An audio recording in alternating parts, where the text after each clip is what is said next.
ኢየሱስ ጌታ ነው። በጽናት እንድቆም እግዚአብሔርን እንዳቅ ሁሉ ነገር ተራ እንደሆነ እሱ ብቻ ትልቅ እንደሆነ እንዲገባኝ አድርጎ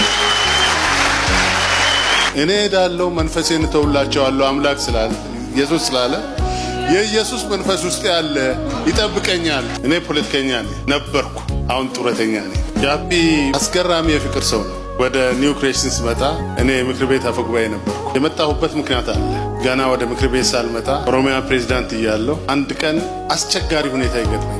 በጣም አስቸጋሪ ሁኔታ። ያን አስቸጋሪ መድረክ አለፍኩና እድሜ ልኬን አስቸጋሪ ስቃይ አሳልፍ ያለውና ምን አሰቃየኝ፣ አሁን ሪዛይን ማድረግ አለብኝ ብዬ ወደ ቤት መጣሁ።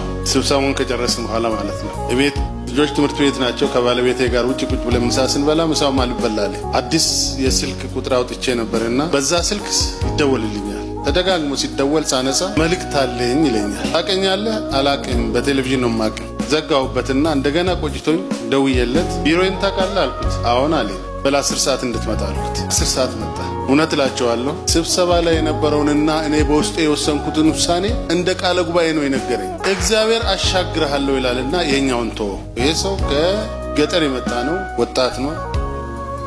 የመጀመሪያ ነው። ግራ ገባኝ። ይሄን ጨርሼ በሁለተኛው ቀን ደግሞ አንድ ኖርዌይ የሚኖር አገልጋይ አለ። እሱ ደግሞ በሌላ ሰው መንገድ ወደ ቢሮ ይመጣል። ተመሳሳይ ቃል ነገረኝ። አሻግርሃለሁ ይላል፣ እረፍ ነው። ይሄኔ አራግፌ ቁጭ አልኩና ይሄ ነገር የእግዚአብሔር መልእክት ነው እውነት ነው ብዬ እንግዲህ እኔ ኮሙኒስት ሆኜ እግዚአብሔር የለም ብዬ አላቅም በህይወቴ።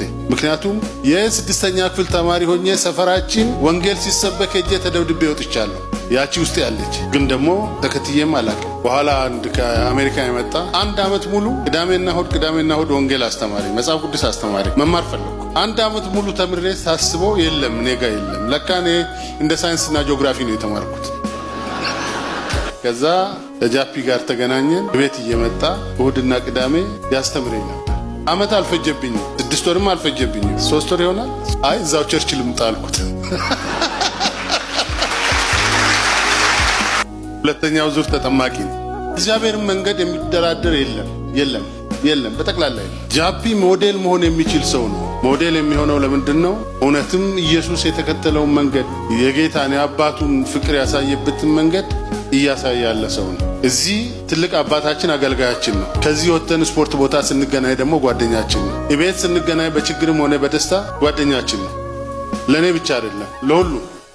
ይሄ ትልቅ ነገር ነው ብዬ አምናለሁ። እኔ እንደ ህይወት መመሪያ ሁል ጊዜ በአስፋልት አትሂዱ። እኔ እምነት ጥሩ ስፖንጅ ፍራሽና አስፋልት በየቀኑ የሚገጥም ከሆነ በዛው ተኝተህ ትቀራለህ። አባጣ ጎርባጣ የሚያመጣ ከሆነ ግን ትቀጥላለህ። ምክንያቱም ኢየሱስም በዛ መንገድ ነው ያለፈው እንጂ በጣም ተመችቶት አልሄደም። ስለዚህ ኒው ክሬሽን በራሱ ያለፈባቸው መንገዶች አሉ። ኒው ክሬሽንን መሳሪያ አድርጎ እኛንን ያሳለፈበት መንገድ አለ።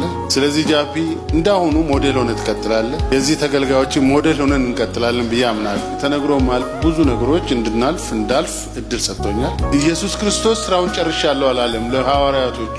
እኔ ሄዳለሁ መንፈሴን እተውላቸዋለሁ ለዘላለም፣ እናንተ ደግሞ ለዓለም አዳርሱ ነው ያለው። ስለዚህ ድሉ ጥሩ ነው፣ ያኮራል፣ አልፈናል፣ በስተናል። ይሄ ጥሩ ነው።